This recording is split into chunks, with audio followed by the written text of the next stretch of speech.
7. So this public hearing is called to order. This is in regards to local law number 2 of 2020.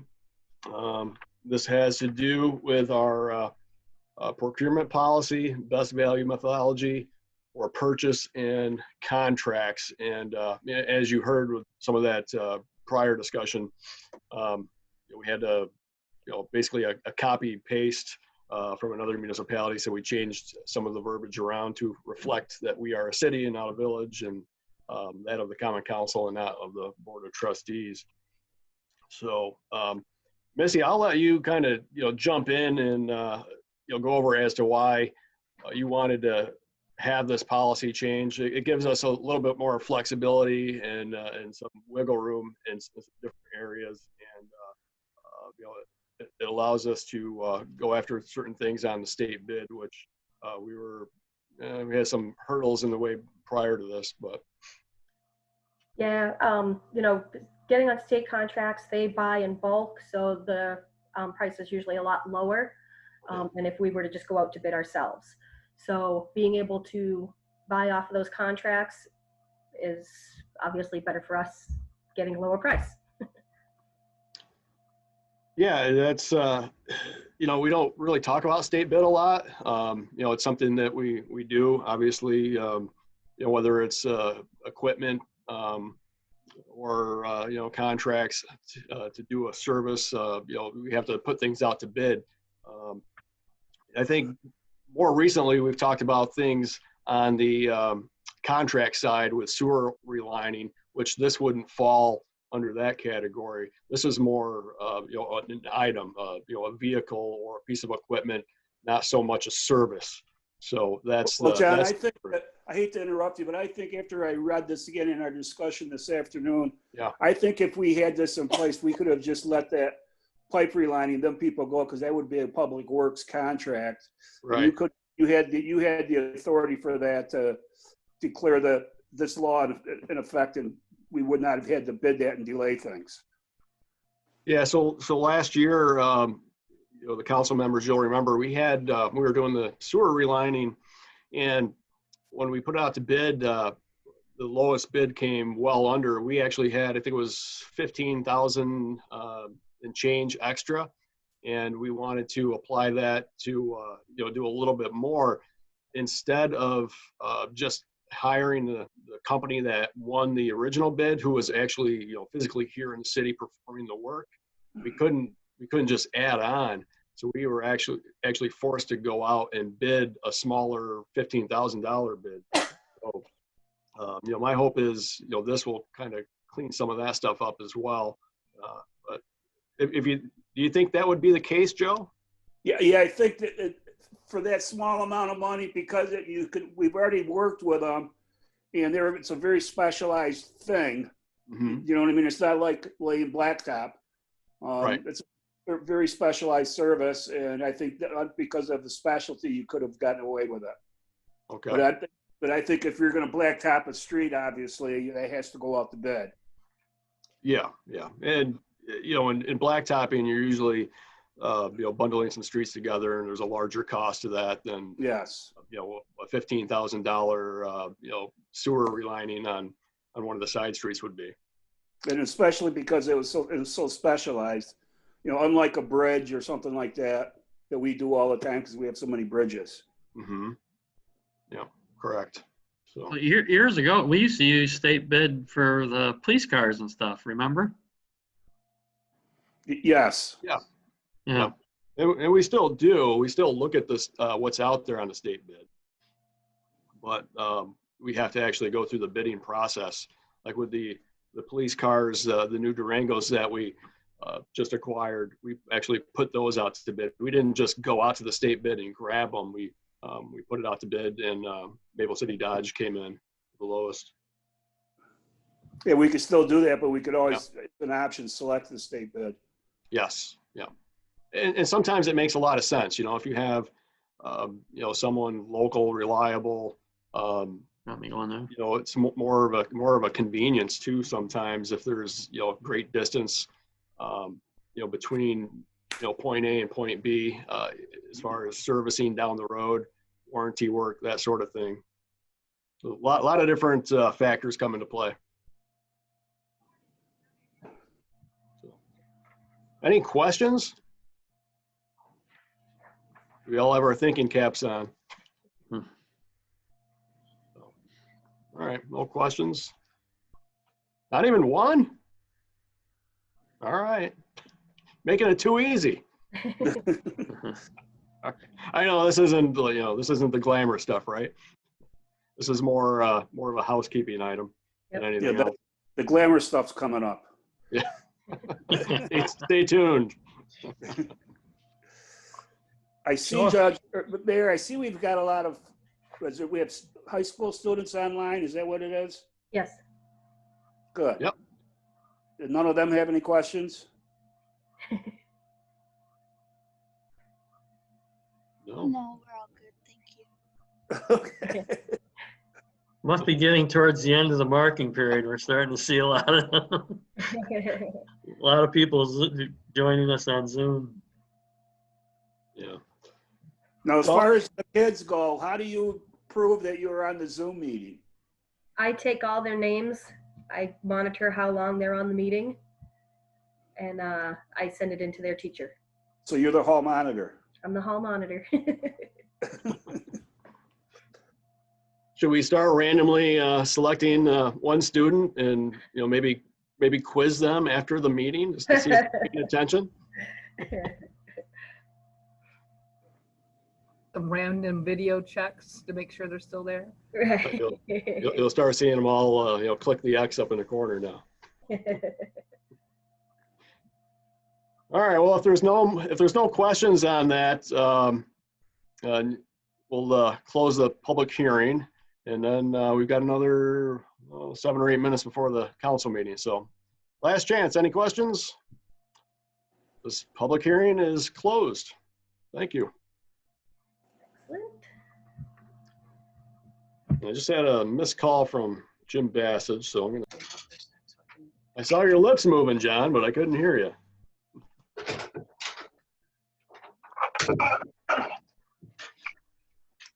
Hey, can everyone hear Jim okay? Hello. Hello. All right, Jumbo. All right. Oh, yeah. Okay. Well, we'll get rolling here. This meeting of the Common Council is now called to order. Clerk, could you please call the roll? Monticello, Brown, Allison, Here. Argentary, Here. Warner, Here. Cleveland, Here. Valentine, Here. Bassage, Here. Schinnebarger, Here. Carbone. Here. 8 ayes, Your Honor. Thank you. I will entertain a motion to approve the minutes of the last meeting. Is there a motion? Motion I'll by make- Jessica, second by John Allison. Any questions on the minutes? If not, call the roll. Allison, Yes. Argentary, Yes. Warner, Yes. Cleveland, Yes. Valentine, Yes. Bassage, Yes. Schinnebarger, Yes. and Carbone. Yes. 8 ayes, Your Honor. Thank you. You also have the various reports of officers in front of you. I'll accept a motion to approve those reports. A motion. Motion by Dan Warner, Second. by Kevin Valentine. Any questions on any of those reports? If not, call the roll. Allison, Yes. Argentary, Yes. Warner, Yes. Cleveland, Yes. Valentine, Yes. Bassage, Yes. Schinnebarger, Yes. Carbone. Yes. 8 ayes, Your Honor. Thank you. We do have a pair of committee reports. The first is audit.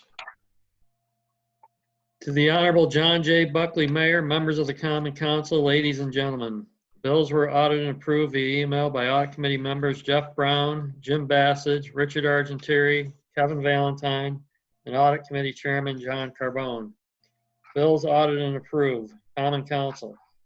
$178,474.15. Community development, $17,917.47. Payroll of $77,896.15. For a total audit of $274,287.77. Respectfully submitted, John Carbone, Chairman, Audit Committee. Thank you. And we do have a Planning and Development Committee report as well. You want me to give that? Dan, thank you for filling in for me on that. I appreciate it. Oh, no problem. Glad to do it. Mayor John Buckley, members of the Common Council, ladies and gentlemen. A meeting of the Planning and Development Committee was held on Tuesday, November 24th at 7:05 p.m. In attendance were Alderman Bassage, Ellison, Warner, along with Mayor Buckley. Also in attendance were Heather Reynolds, City Planner, members of the Planning Board members, Bob Peischer, Fred Lehman, Melissa Tingley, John Petrelli, and Larry Bacon from the Codes Department. Rebecca Glitch from the BME Association presented the site plan for the proposed Hampton Inn at the north end of the Hornell Plaza. And the committee approved the site plan, motion by Ellison, seconded by Bassage. With no other business, the committee adjourned at 7:20. Motion by Bassage, second by Ellison. Respectively submitted, Dan Warner. Thank you for those reports, gentlemen. I'll accept a motion to approve those reports. Motion by John Allison, second by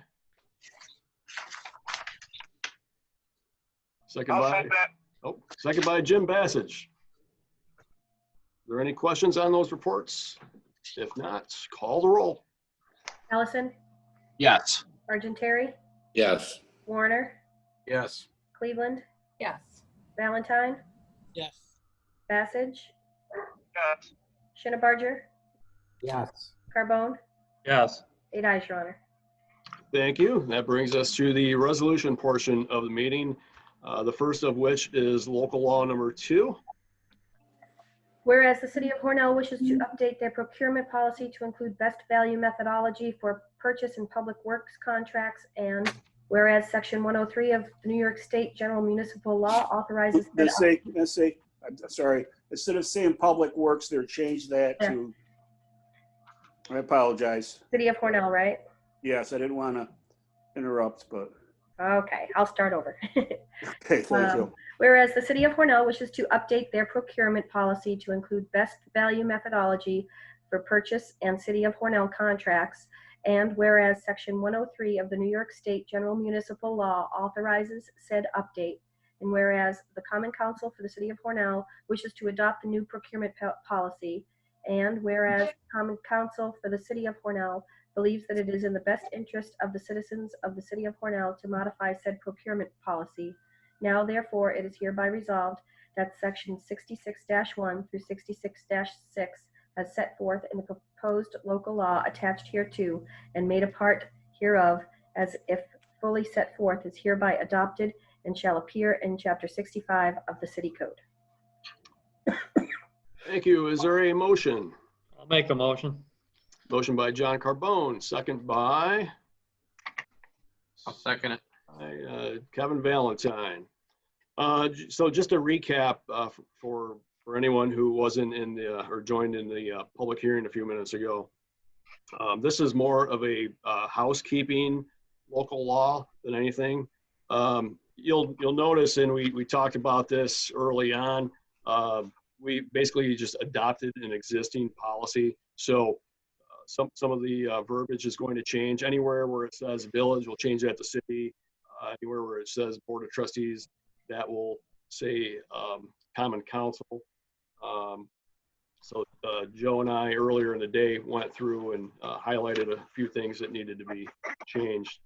As for the policy itself, it just gives us a little more flexibility to go out and purchase things off from the state bid. Whether it's vehicles, pieces of equipment, those sorts of things. So all the things that we just went over a few minutes ago in the public hearing. I think most of you were on that, except for maybe Jim Bassage.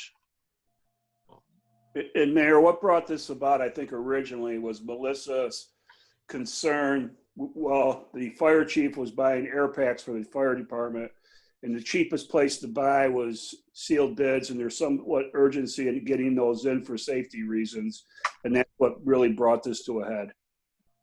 Yes, and the chief wanted to go out and get those, but because we didn't have this policy in place or we had different verbiage, it hamstrung him. So, you know, on the public safety side, there are times when, you know, time is of the essence.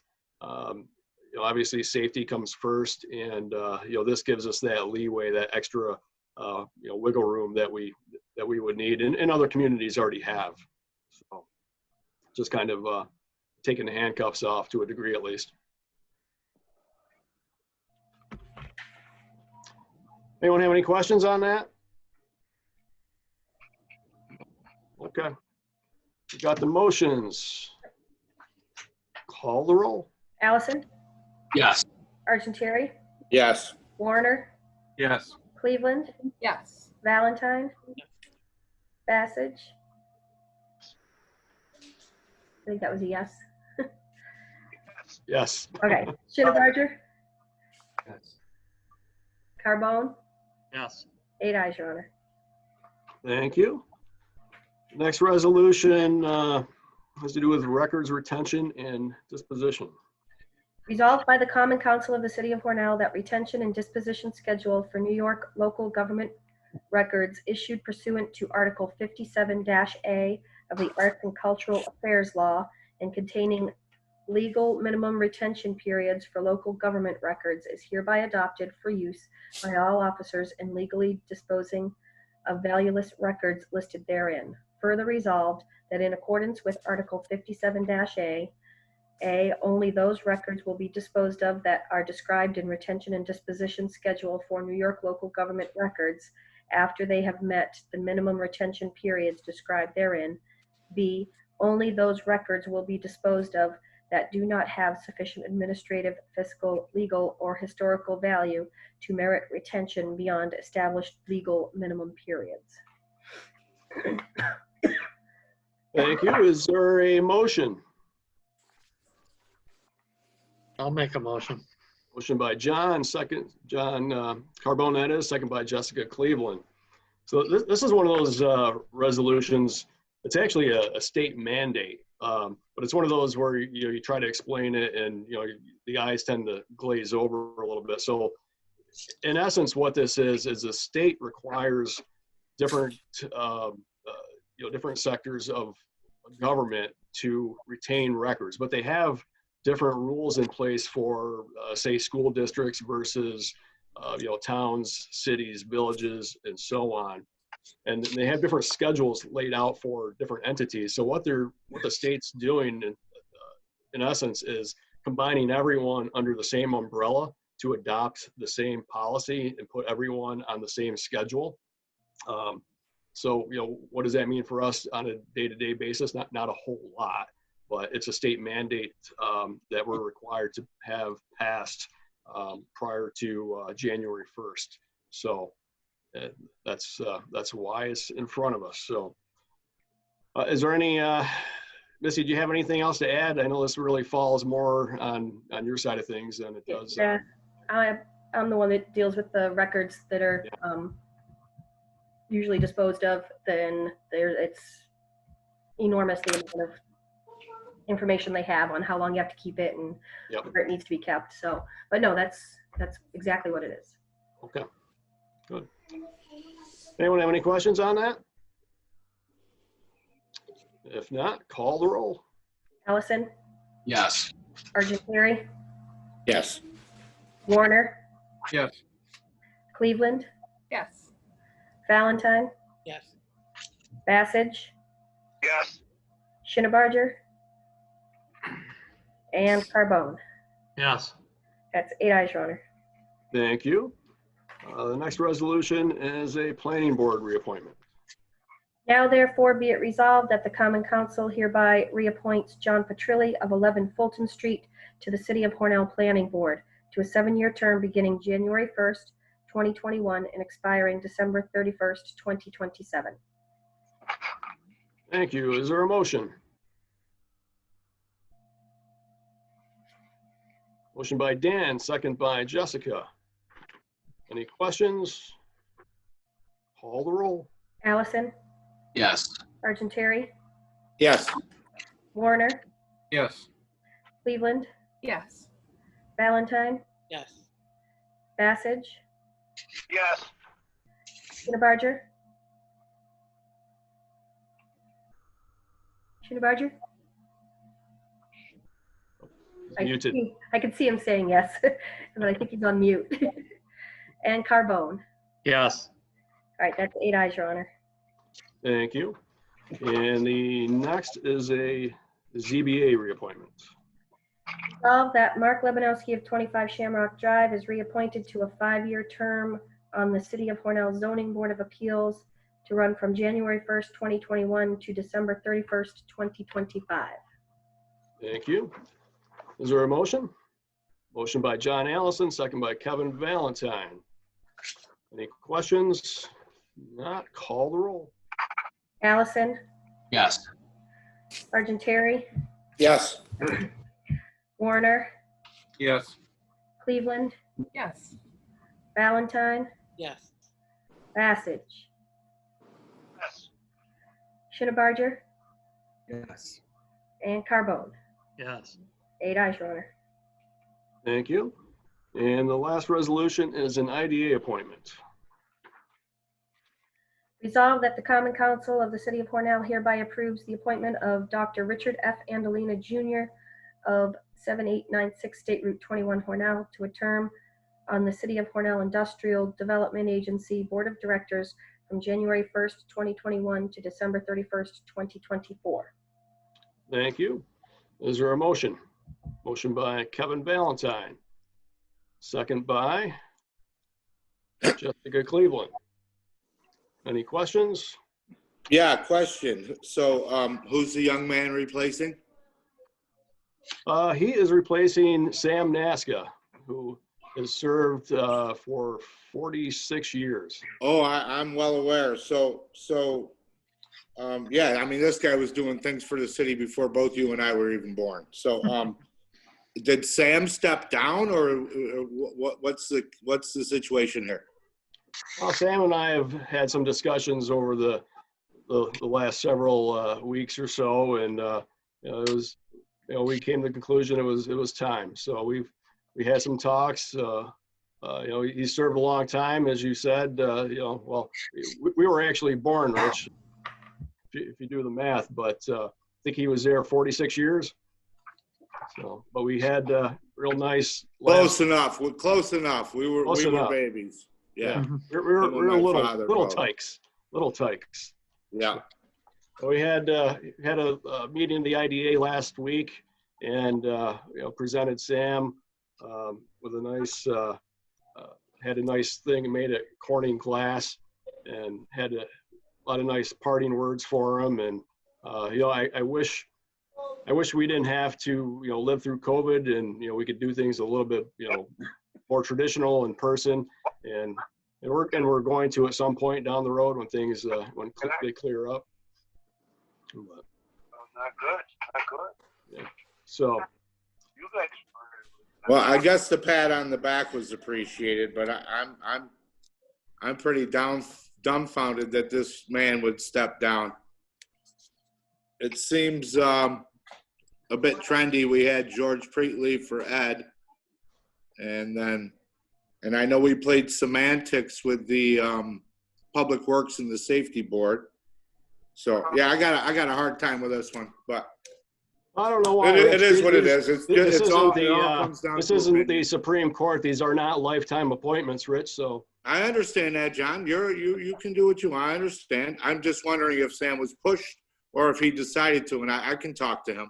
But for now, since I didn't, I'm not behind this one. And I think Rick Andolina is probably a fine young man. But I think the city needs to have a voice on both sides of the aisle, which I don't push the bipartisan. What does that mean, Rich? What does that mean? Well, it looks like we're 4-1 Republican Democrat on that IDA board now. Well, it's interesting. you know what, The two Alderman boards I Argentari, spoke about it's earlier, very John, interesting. the two boards I spoke about earlier have 4 men that were all Republicans. We played semantics. It was my first term. I remember. Listen, I was naive. I was eager to work with the administration. This one just doesn't come across as clean. It's my opinion. Let's just leave it at that. You're going to win the vote. I'm going to say no. First of all, I take offense to you basically accusing me of playing politics. Where were you when we had 3 Democratic chairmen on that IDA board, Rich Argentari, and it was 4-1 Democrat? Where were you trying to find the fair and balance this? You were John, are you kidding? You were nowhere. We're not going there. I'm giving you my opinion. Well, you already did. You already did, Rich. You can't have it both ways. I'm giving you my opinion on this. You can't have it both ways, Rich. I'm not here to debate all this. No, you just want to filibuster. Not at all. Wow, I remember I saw that in the paper when that happened between you and Sean and filibuster was used. I don't want to make paper because of that. I just wonder if Sean was pushed, or not Sean, excuse me, if Sam was pushed or if he wanted to do that, because I know George was in a way pushed.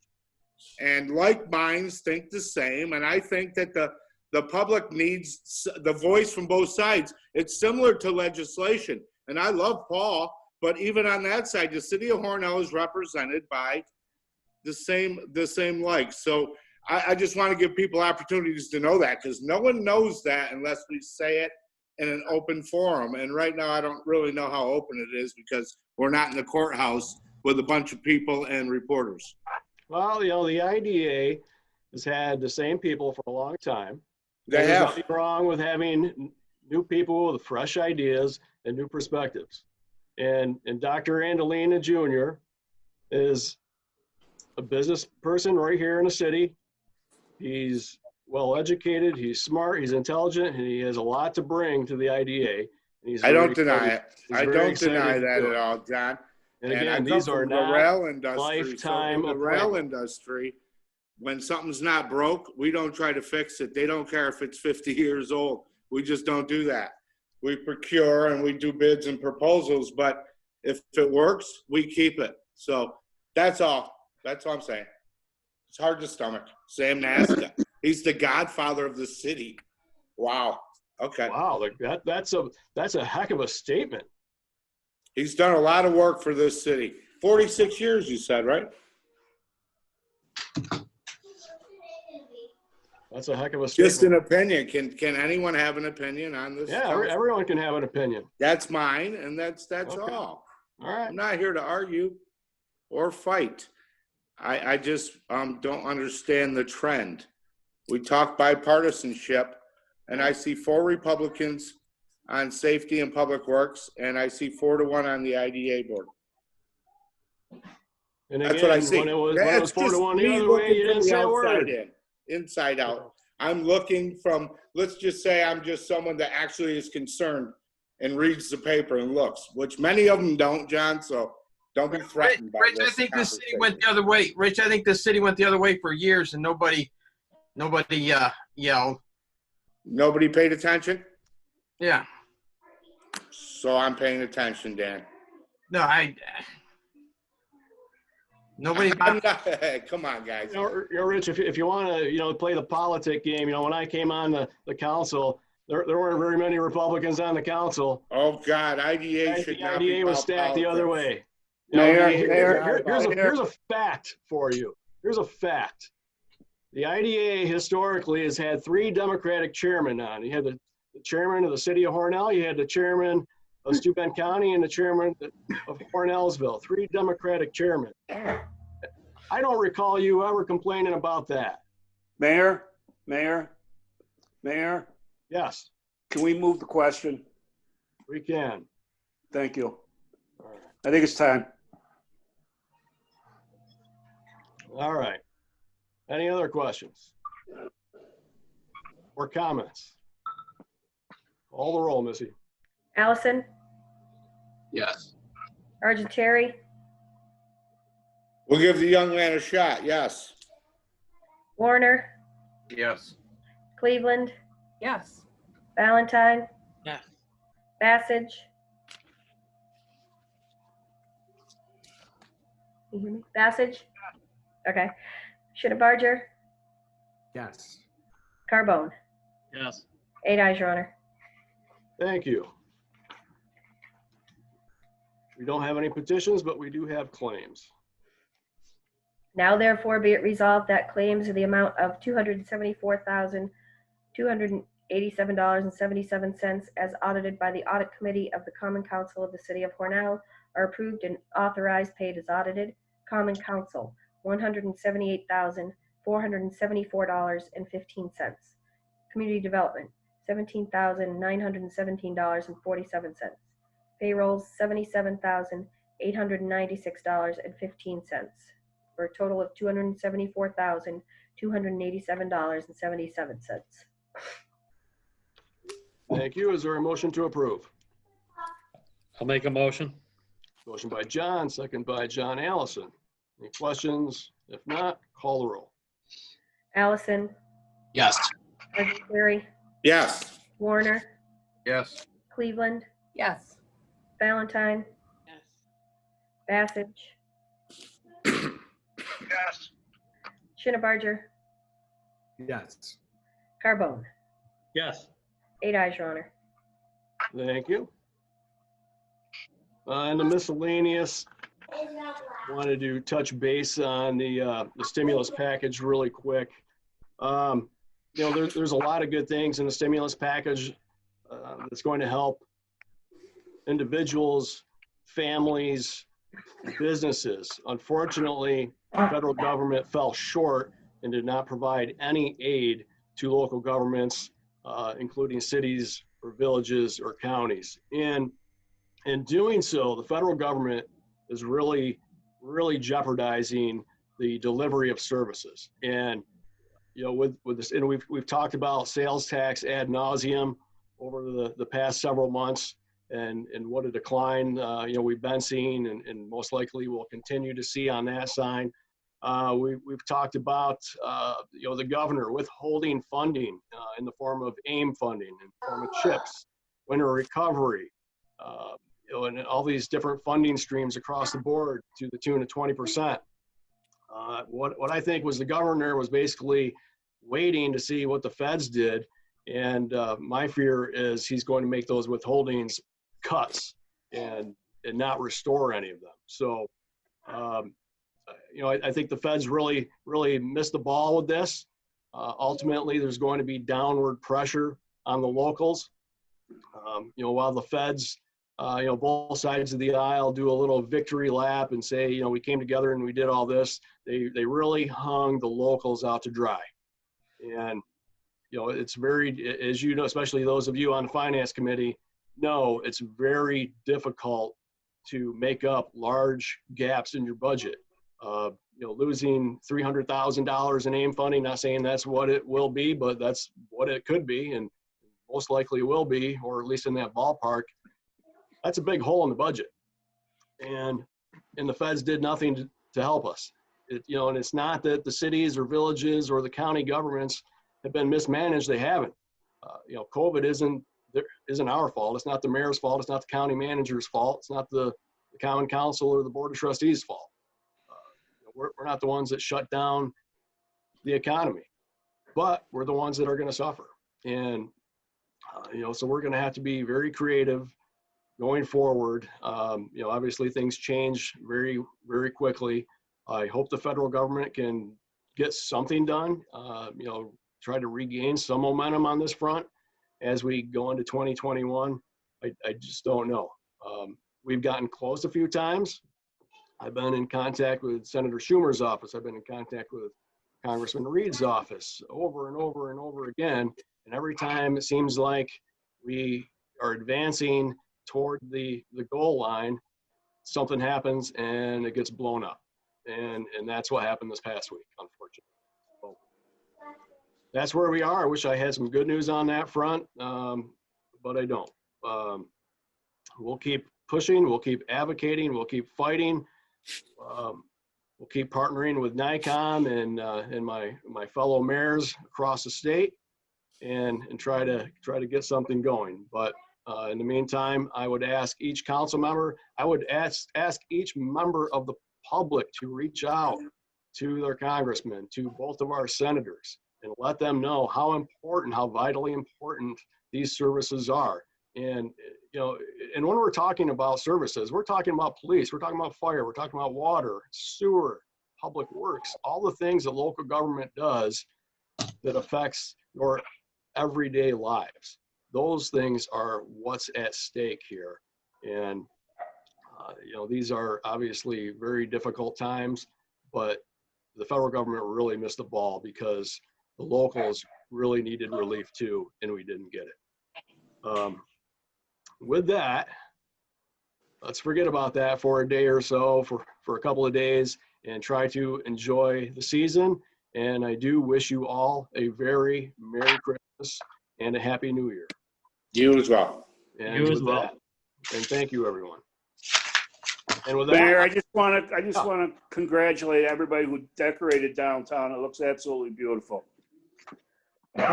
yes, the entire city does. I've seen probably more decorations this year than any other year that I can remember. The city itself looks gorgeous. The neighborhoods look beautiful. Just lots of lights out there. Lots of lights and decorations and good cheer. So, Merry Christmas, everyone. With that, I'll entertain a motion to adjourn. I'll make a motion. Motion by John Carbone. Second. Second by Rich Argenteri. Questions? Call the roll. Allison, Yes. Argenteri, Yes. Warner, Yes. Cleveland, Yes. Valentine, Yes. Passage, Yes. Schinnebarger, Yes. Carbone. Yes. 8 ayes, Your Honor. Thank you. We are adjourned. Hi, everybody. Bye-bye. Everyone.